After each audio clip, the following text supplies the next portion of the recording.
But I'm after a much more elusive animal, and this is one of its last redoubts. It's a butterfly, the high brown fritillary. This is one filmed here in July. There are now only a handful of breeding sites left in Devon. Over the years, it's seen its traditional home of moor and woodland edge destroyed, and nationally, numbers are down by over 90% since the 70s. Back in the 1950s... I'm with John Randall, who's been counting butterfly numbers for decades. He does this same walk, called a transect, every week during the butterfly season. No one has a better idea of what's happening here.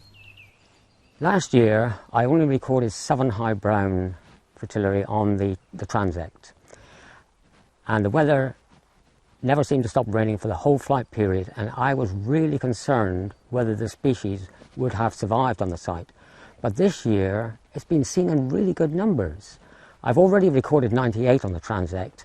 We're still in the flight period, so I anticipate adding to that when I do the transect count next week.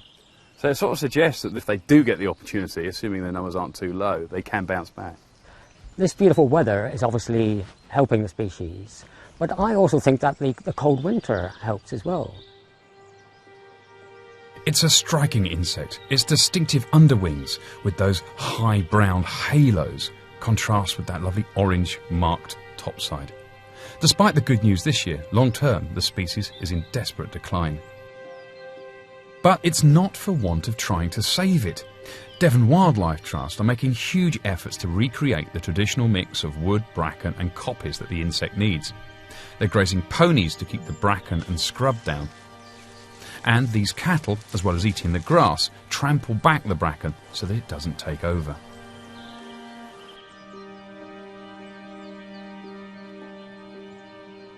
You're much more likely to see these here. This is the small pearl-bordered fritillary. They're more common and they fly a bit earlier in June. Or this, the dark green fritillary, easily confused with the much rarer high brown. The green refers to a suffusion on the underside of its wings. All these species are here because of the habitat management.